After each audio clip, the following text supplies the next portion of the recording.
தேவனை மகிழ்ப்படுவதாக அருமையான வேலையில் கூட யூடியூப் மூலியமாக மீண்டும் ஒரு முறை உங்களுடன் தேவனுடைய வார்த்தையை பகிர்ந்து கொள்ளும்படியாக தேவனுடைய கிருபைக்காக கொண்டாடக்கூடிய சுஸ்திரம் உங்களுடைய ஆதரவு எப்போது எங்களுக்கு இருக்கும் என்று நான் தேவனை நாமத்தினாலே விசுவாசிக்கிறேன். இந்த நாளிலே ஆசை என்ற தலைப்பில் உங்களோடு கூட பேச விரும்புகிறேன்.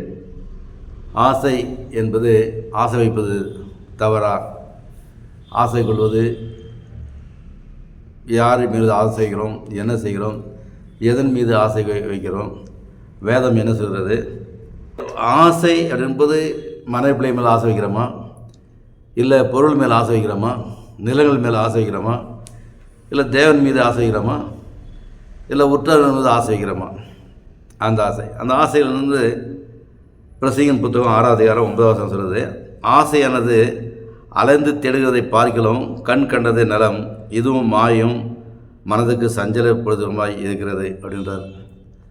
ஆசையானது அலைந்து தேடுகிறதை பார்க்கலாம், கண் கண்டதும் நம்மகிட்ட இருக்கிறது, நம்மகிட்ட வச்சிருக்கிறது, நம்ம முன்னாடி இருக்கிறது, நம்ம கண் முன்னு இருக்கிறது, அதே எனக்கு போதும் அப்படின்னு சொல்லி தான் இருக்கிறார்.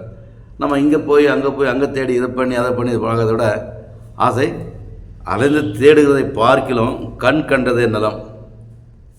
அது இதில் மாயையும் மனதை சஞ்சலப்படுத்துமா இருக்குது.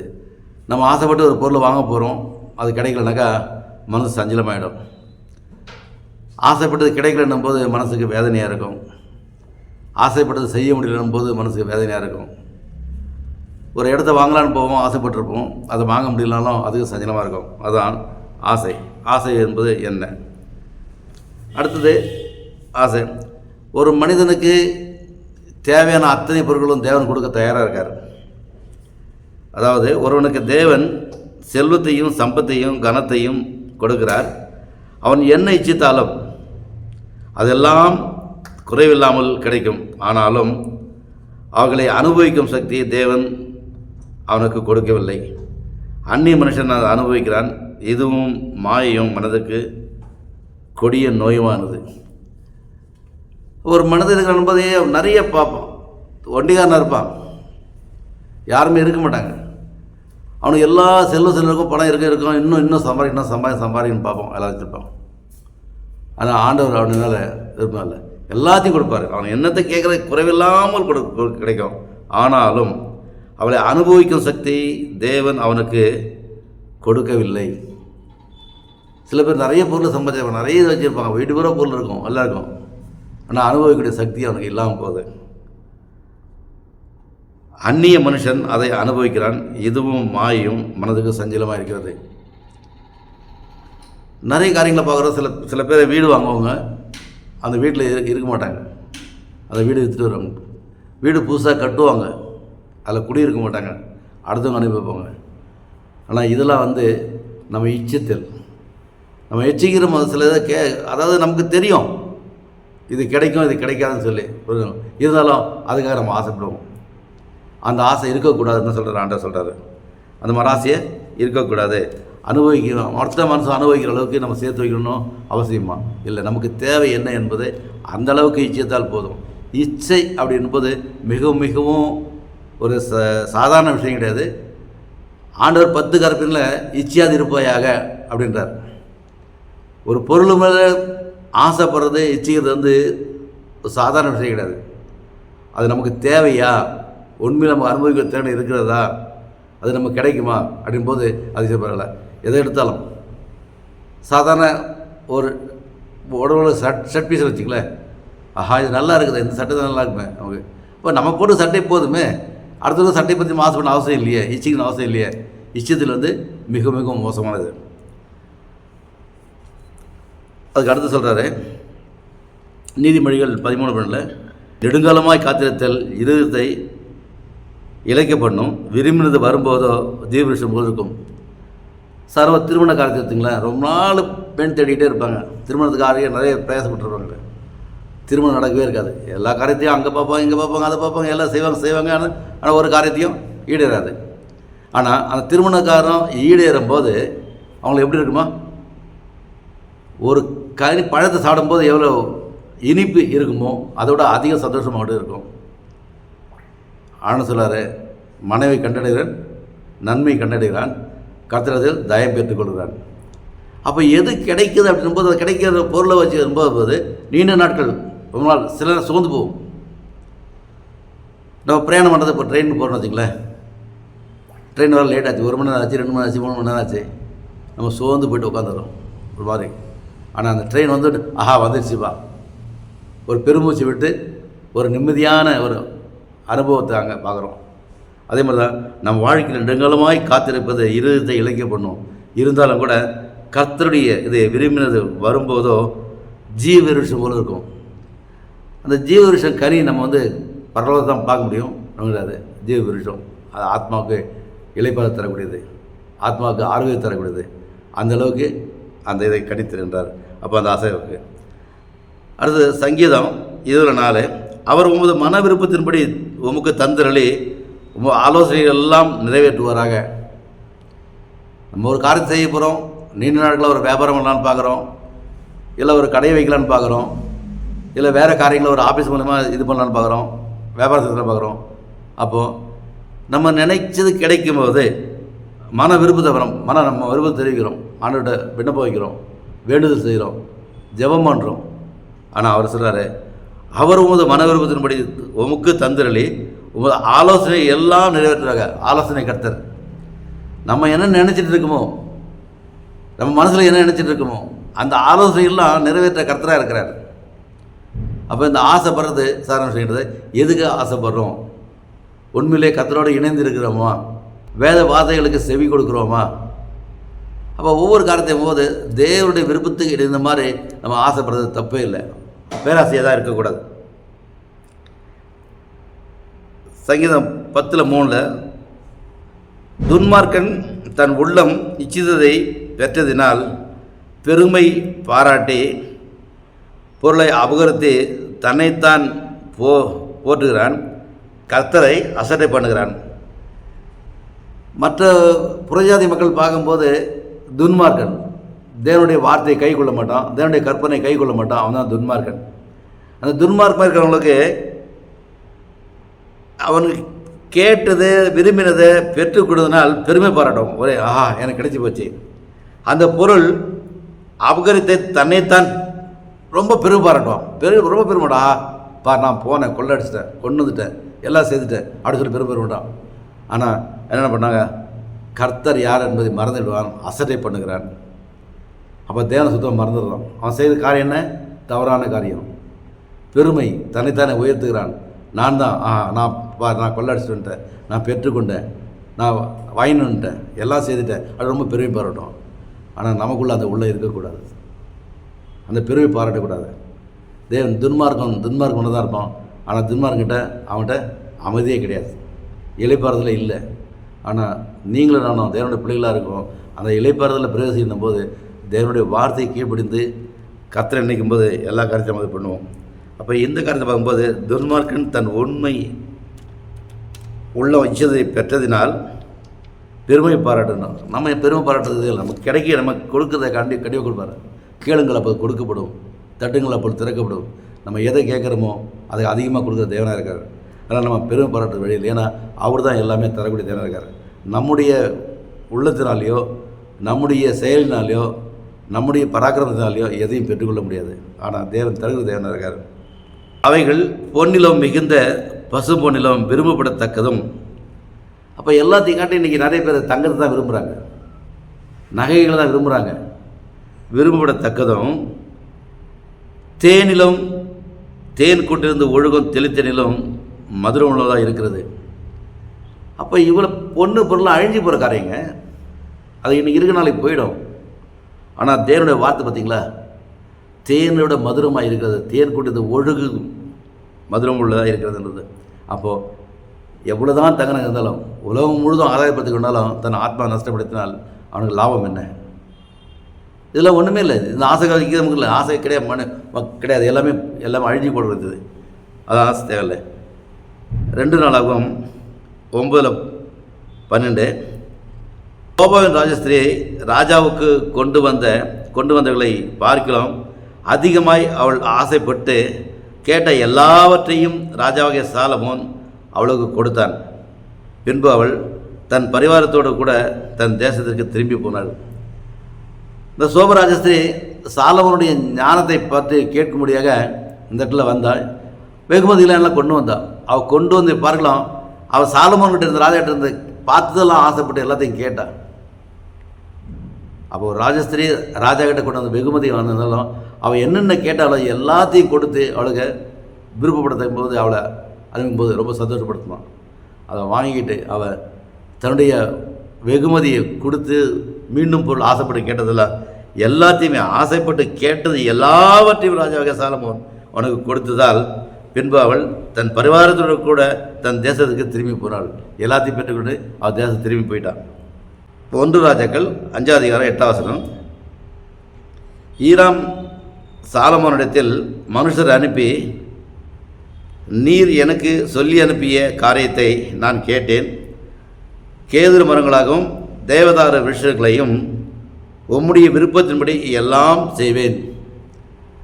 அப்போ இந்த ஈராம் ராஜா வந்து சாலமோனுக்கு நண்பனாக இருக்கிறான். அவனுடைய தகப்பன் தாவீதுடைய நண்பன் ஈராம். அவனுக்கு தேவையானது எல்லாம் செய்யறதுக்கு இருக்கும்போது தனக்கு தேவை என்ன என்றது சாலமோன் தன்னுடைய ஆலயத்தை கட்டுறதுக்காக கேதுரு மரங்களையும் தேவதார விருஷங்களையும் அவன் கேட்டிருந்தான். அவங்க நீங்கள் சொல்லி அனுப்பி அத்தனையுமே நான் உங்களுக்கு மன விருப்பப்படி நான் செய்வேன். அப்போ ஆசைப்பட்டதெல்லாம் கேட்டதெல்லாம் விருப்பப்பட்டதெல்லாம் கொடுக்கறதுக்கு அடுத்தவன் தயாராக இருக்கும்போது அது தேவனுடைய கிருபை. அப்போது ஒரு காரியத்தை செய்யணும் போது அந்த காரியத்தை வாய்க்க பண்ணும் போது அப்போ தேவனோட நம்ம செயல்படணும், தேவனோட உண்மையாக இருக்கணும். அப்போ எல்லா காரியத்தையும் போது மற்றவர்களுக்கு கொடுக்கும்போது அவங்க கொடுக்க தயாராக இருக்காங்க. நான் கொடுக்குறேன், நீங்கள் விருப்பப்பட்டதெல்லாம் நான் செய்வேன், எல்லாமே செய்யணும்னு சொல்கிறார். அது மாதிரி நீங்களும் நாங்களும் அடுத்தவங்ககிட்ட கேட்கும்போது விருப்பப்படும் போது அடுத்தவங்க செய்யணுன்னாக்கா தேவனுடைய அனுகிரகம் நமக்கு தேவைப்படுது, தேவனுடைய கிருபை தேவைப்படுது. ஆசைப்பட்டால் மட்டும் போதாது, அந்த ஆசை நிறைவேற்றும் போது தேவனால் மட்டும்தான் முடியும். இந்த எசேக்கியேல் தீர்க்கதரிசி பார்க்கும்போது ஆண்டவர் சொல்கிறாரு, மனுபுத்திரனே, இதோ நான் உன் கண்களுக்கு விருப்பமானவளை ஒரே அடியினாலே உன்னை விட்டு எடுத்துக்கொள்வேன். ஆனாலும் நீ புலம்பாமலும் அழாமலும் கண்ணீர் விடாமலும் இருப்பாயாக. நம்ம வீட்டில் துக்கம் வந்தது, ஒரு டெத் ஆகிப்போச்சு, என்னுடைய மனைவி போது நம்முடைய நிலைமை எப்படி இருக்கும்? ஆனால் அவங்களால துக்கத்தை கொண்டாட இருக்க முடியுதா? இருக்க முடியல. ஆனால் சொல்கிறாரு, நீ புலம்பாமலும் அழாமலும் கண்ணீர் விடாமல் இருப்பாயாக. ஏதாவது ஒரு துக்க வீட்டுக்கு போய் யாராவது பார்த்துருக்கீங்களா? சில மகனை எழுந்தவங்களையோ மனைவி எழுந்தவங்களையோ தகப்பனை எழுந்தவங்களையோ தாய் எழுந்தவங்களையோ அந்த வீட்டில் கண்ணீர் விடாமல் யாராவது இருக்க முடியுதா? யாராவது இருக்க முடியல. எத்தனையோ பேர் போகிறோம், ஹாஸ்பிட்டலில் போய்ட்டு 1 வருஷமாக கூட ஹாஸ்பிட்டலில் இருந்து முடிஞ்சு போகுது. அந்த கதைங்க பார்த்து ஐயோ என்னை விட்டு போயிட்டாங்களே, நான் இனிமேல் என்ன செய்ய போகிறேன்னே தெரியல. ஆனால் ஆண்டு சொல்கிறாரு, உனக்கு யார் இல்லை, நான் இருக்கிறேன்ப்பா. அப்போ தேவனுடைய அனுகிரகம் அப்படி எல்லாமே தேவைன்னும் போது, அவர் கிருபை தேவைன்னும் போது, அப்போ இது எல்லாம் அவர் ஆண்டவர் சொல்படி நம்ம கேட்கணும் தான் ஆண்டவர் விருப்பப்படுறாரு. எசேக்கியேல் தீர்க்கதரிசி எல்லா காரியத்தையும் ஆண்டவருக்கு மனப்பத்தை நிறைவேற்றினார். 1 சாமுவேல் 20:4 சொல்கிறாரு, யோனாத்தானுக்கும் தாவீதுக்கும் உள்ள நட்பை பற்றி இங்கே சொல்கிறார். அப்பொழுது யோனாத்தான் தாவீதை பார்த்து, உமது மன விருப்பம் என்னது என்று சொல்லும், அதன்படி செய்வேன் என்றான். ஒரு நண்பன் அவனுக்கு தொந்தரவு விடாது. அவன் நல்லா தெரியும் யோனாத்தானுக்கு தன்னுடைய தந்தை சவுல் மிகவும் கொடூரமான மனிதனாக இருக்கிறான், தாவீதை கொல்றதுக்கே பார்க்குறான். இப்போ ஒவ்வொரு காரியத்தை வாங்கும்போது தேவன் இவனுக்கும் தாவீதுக்கும் உள்ள யோனாத்தானுக்கும் உள்ள நட்பு மிக பெரிதாக இருக்கிறது. கணவன் மனைக்குள்ள உறவு விட அதிகமாக இருக்கிறது. உடன்படிக்கை பண்ணிக்கிறாங்க, நீ என்ன விருப்பப்படுறியோ அதெல்லாம் நான் செய்ய தயாராக இருக்கும்பா அப்படின்போது நாங்களும் நம்ம நண்பன்கிட்ட மற்றவர்கிட்ட கேட்கும்போது அதை பெற்றுக்கொள்ள முடிகிறதா? நண்பனா எப்பேற்பட்டா அப்படிங்கிறது இந்த இடத்துல மிக அழகாக சொல்லப்படுறது. இந்த இடத்துல இருந்து பொருளாசையை பற்றி ஆண்டவர் சொல்கிறார் புதிய ஏற்பாட்டில். லூக்கா 12:15, பின்பு அவர்களை நோக்கி பொருளாசை குறித்து எச்சரிக்கையாயிருங்கள், என்னவெனில் ஒருவனுக்கு எவ்வளவு திரளான ஆஸ்தி இருந்தாலும் அது அவனுக்கு ஜீவன் அல்ல என்றார். நிறைய பொருள் சேர்த்து வைக்கிறோம், இதெல்லாம் பார்க்குறோம். பொருளாசை இருக்கக்கூடாது. பொருள் நமக்கு தேவைப்படுது, எந்த அளவுக்கு தான் தேவைப்படுது. சில வீடுகளில் பார்த்தீங்கன்னாக்கா சின்ன வீடு தான் எடுத்து வச்சுருப்பாங்க, பொருள் பார்த்து எக்கச்சக்கமாக வாங்கி போட்டுக்கோங்க. அந்த வீடு மாற்றும் போது அந்த பொருளை எடுத்து போகிறதுக்கு வழி இருக்காது, அதை உபயோகப்படுத்த முடியாது. அந்த பொருள் என்ன பண்ணுறது, அடுத்தவங்களுக்கு கொடுக்க வேண்டியதாக இருக்கும், இல்லை வேஸ்ட்டாக போட்டு போக வேண்டியதாக இருக்கும். அந்த மாதிரி பொருளாக இருக்கக்கூடாது. இந்த இடத்துல பொருளாக வந்து நீங்கள் நல்லா தெரியுது. இந்த லுக்கா 12வது இடத்துல ஒரு பணக்காரன் இருந்தான், அவனுக்கு எல்லாம் விளைஞ்சது. அவன் விளையும் போது நான் என்ன செய்ய போகிறேன்னு தெரியலையே, நான் இடிச்சு போட்டு பெரிய தொம்பை கட்டி எல்லாம் செய்வான்னு சொன்னான். ஆண்டு சொல்கிறாரு, நிர்முடனே மதிகடனே இன்றிரவு உன் ஆத்மா எடுத்துக்கொண்டால் நீ என்ன செய்வாய், யாருடையது ஆகும் அப்படின்னாரு. நீங்களும் பொருளாசை குறித்து ரொம்ப எச்சரிக்கையாக இருக்கிறது தான் ஆண்டு வந்துட்டு சொல்ல வர்றாரு. அந்த பொருளாசை நமக்கு தேவையில்லை. 1 தீமோத்தேயு 6:6 போதும் என்ற மனதனை கூட கூடிய தேவ பக்தியை மிகுந்த ஆதாயம். நமக்கு எது போதுமோ, எது இருக்குது அது போதும் என்றைக்கு சொல்கிறோமோ அன்றைக்கி தேவ பக்தி அதிகமாக இருக்கும். நமக்கு 10,000 ரூபா சம்பளம் வருது, ஆண்டவரை நீர் கொடுத்தது இந்த வருமானம் எனக்கு போதும், இதை வைத்து நான் செலவு பண்ணுறதுக்கு ஆண்டவரை எனக்கு உங்களுடைய அனுகிரகத்தை தாரோம், உனக்கு கிருபை எங்களோட இருக்கட்டும்.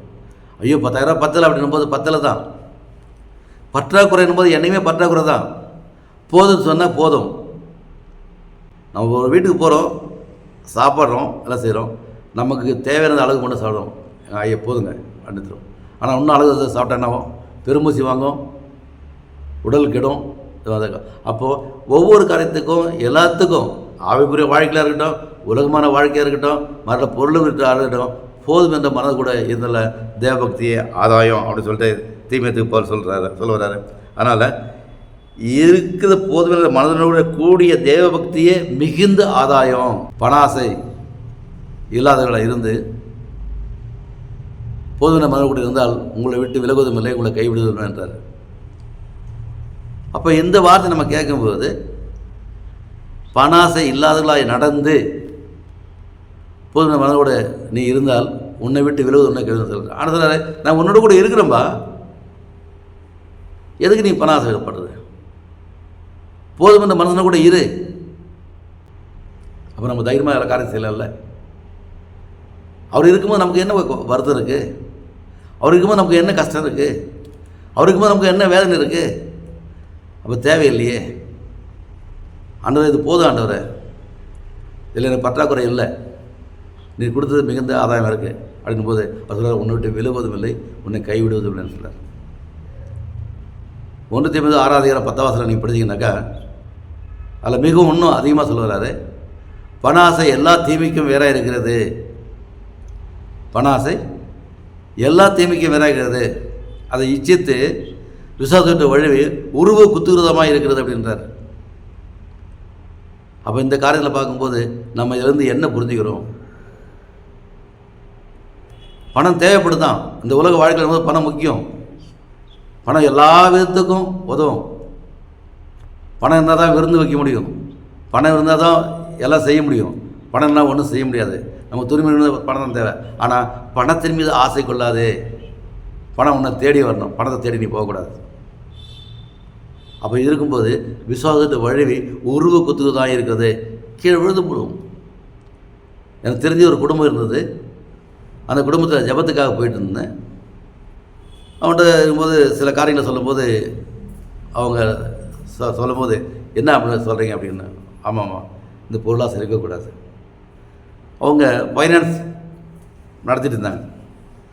ஃபைனான்ஸ் நடத்தும் போது என்னென்னாக்கா அந்த ஃபைனான்ஸில் முதல் சீட்டு வந்து அவங்களுக்கு கிடைக்கும், அதை வச்சு அவங்க மற்ற காரியங்களை செய்யலாம் சொல்லி பார்த்தாங்க. ஆனால் என்ன ஆச்சுன்னு போது சீட் நடக்கும்போது 6 மாதத்துக்குள்ளே 2 பேர் எடுத்துன்னு போயிட்டான். 2 பேர் பணத்தை தூக்கிட்டு போயிட்டாங்க. நிலைமை என்னாச்சு, அந்த 2 பேருக்கு பணத்தையும் கட்டியாகணும், வட்டியும் கட்டியாகணும், எங்கேருந்து கட்ட முடியும். அதாவது பண ஆசை எல்லா தீமைக்கும் வேற இருக்கிறது. நமக்கு இருக்கிறது போதும், அந்த விசுவாசம் விட்டுறக்கூடாது. ஆண்டவர் மேலே விசுவாசம் இருக்கணும். எல்லாத்தையும் செய்யக்கூடிய தேவனாக இருக்கிறார், எல்லாவற்றையும் கொடுக்குற தேவனாக இருக்கிறார், நீ வேண்டி கொடுத்து அதிகமாக கொடுக்குற தேவனாக இருக்கார். அப்படி இருக்கும்போது நம்ம என்ன பண்ண போகிறோம்? நான் ஒன்றும் கொண்டு வந்ததில்லை, கொண்டு போகிறதில்லை, மத்தியபுரமான நிர்வாணியம் போக போகிறேன். நமக்கு இங்கே வீடு இல்லை, பரலோகத்தை வீடு இருக்குது. அப்போ இந்த மண்ணாசை பொருளாசை எல்லாத்தையும் விட்டுருக்கணும். அப்போ இந்த காலத்தில் போகும்போது தேவன் ஆசையை பற்றி சொல்லும்போது நம்ம எந்த விதத்தில் ஆசைப்படுறோம், எப்படி ஆசைப்படுறோம், எதுக்காக ஆசைப்படுறோம்? கணவன் மனைவி பிள்ளைகளை விட அதிகமாக தேவனுடைய மன விருப்பத்தின்படி நடக்கும்போது தான் எல்லாவற்றுக்கும் மேலே அவருடைய கிருபை நம்மளுக்கு வந்து வழிநடத்துவதாக. ஆமென், ஆமென்.